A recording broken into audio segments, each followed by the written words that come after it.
will be receiving different kinds of data, and sometimes the data values would be missing in the data. So it's very essential that we know how to handle these missing scenarios. There are many approaches to handle this missing scenario, like we can fill them with a particular value, we can completely drop those rows which miss the value, and there are a few other ways to do how to do the filling. So let's see some of the basic methods to fill the missing value. So let's get started. So I'm importing the weather data. So it's a very small data.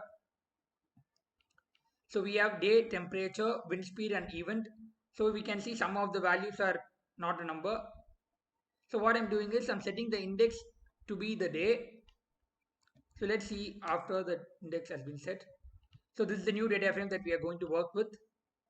I am doing the change in place. So it's stage. So first we look into fill NA. Fill NA, what it does is it fills the value, fills the missing value with some particular value. So I can fill all the missing value with 0. So this is my initial data set. So I'm filling all the NA with zeros. So this is the output I get. So what I can also do is I can fill each and every column with whatever value I want. So for temperature, I'm setting it as 0. So let's set it as -1. For wind speed is going to be 0. For event is going to be no event. These are the values that I've decided. So the new data frame will have this. So all the missing value in temperature would be -1. All the wind speed which is missing would be 0. And all the events would be which are missing will be no event. But sometimes this is not suitable because we know the wind speed is 9 this day and 7 the other day. It can't be 0. So it's not, it doesn't make sense when we look at this. So we can think about some other better ways to actually fill this data. So what we can do is we can forward fill. So fill NA has a method called as forward fill. Fill NA has many parameters that you can pass. We look into it like value, method, axis. So for method we have backfill, bfill, pad, forward fill and none. Okay. Similarly we also have axis. We can either fill from zero index or column wise. Similarly we have limit and downcast. So let's look into it. So what I'm doing over here is I'm forward filling. So what we'll do is I'll just take a screenshot of this particular thing so that we can compare it and see.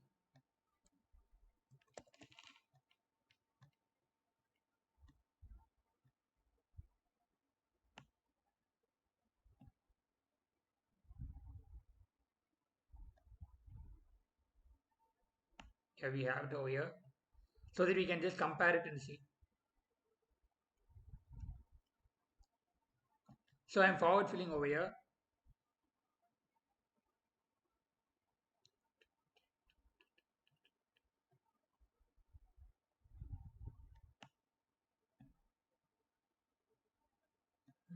This is the value that we got.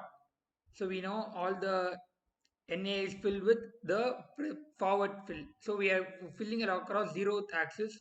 So 32 should be filled in this new NA. So let's see. 32 is filled over here. Similarly, 28 is filled over here. And 9 is filled continued. So whatever value is before, it is being filled forward. It's forward filled. You can also do backward fill.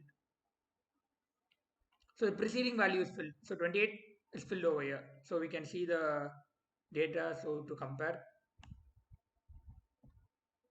So let's compare it. So NAN is actually filled. So 32 is over here, 28 is over here. In backward fill, this value is copied over here. In forward fill, 32 is copied this side. Similarly, 7 we have over here. So we're filling 7 and just continuing it. In backward fill, 8 would be filled over here. Okay, I hope you get the forward fill and backward fill. So one more thing is that you can also backward fill with different axes. So it can be column, can be index or axis can be index or columns. Okay.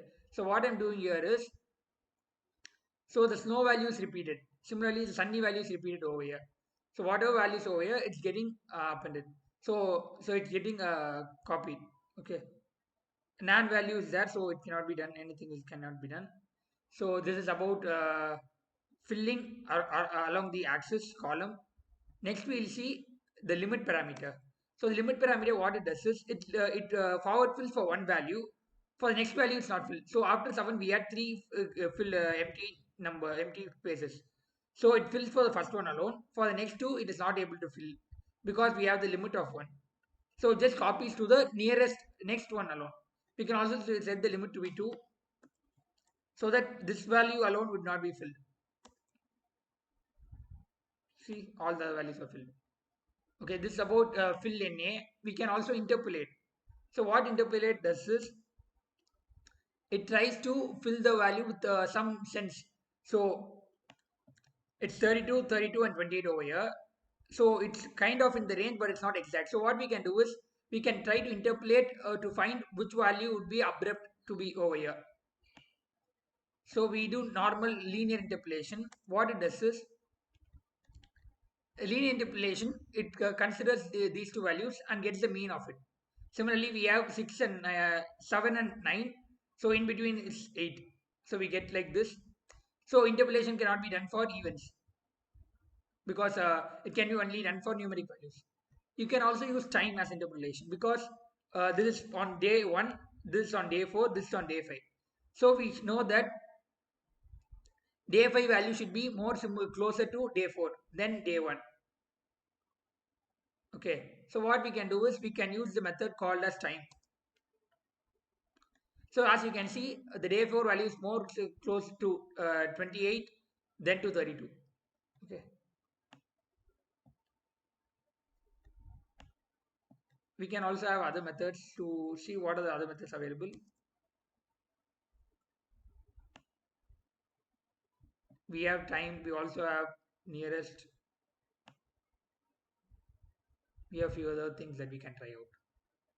So time works for us right now. So another thing is, we can just simply drop the NA. So we'll drop all the missing values. So for dropping an A, we can drop in many ways. So this default thing, we drop whatever values is missing. So we are dropping the particular row alone. So we can also drop the column itself. So I guess all the columns has some values missing. So when I do this, that should be returning nothing.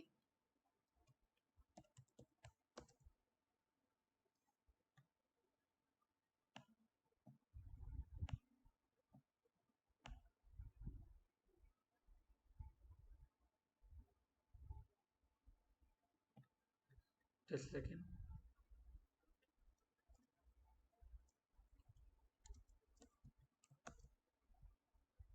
See, we have no values since all the things are removed.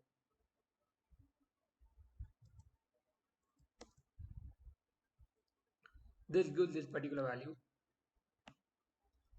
So you can also drop anywhere how is equal to all. So what how all means that if all the values are missing, we'll be removing it, or else we'll keep it. We have how thresh, okay, and other two values. So what does this? If all the values are missing, that row alone would be removed, or else it stays. So only the one of the things, all the values will be missing. We have removed it. So you can always similarly have threshold. The threshold says minimum how many elements should be there in order to keep that particular row. So if there is minimum of one element, okay, so let's keep it as 2. So minimum 2 should be there, or else it will be removed. In this row, there is only one value. 2 values are missing. So this row would be removed. Yeah, it's removed. So finally, inserting missing data. So you can see that the range is not complete. So it starts at 1. I'll just print the normal DF.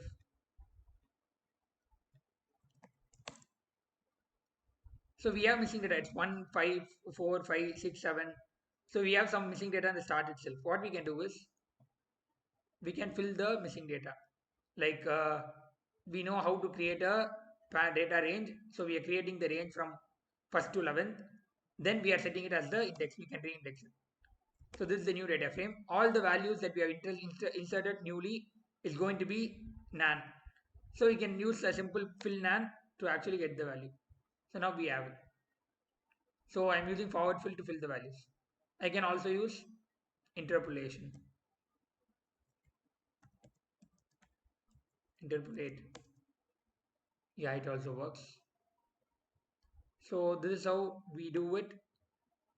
So one thing when using interpolate is that it doesn't work with non-numeric data. You have to remember it.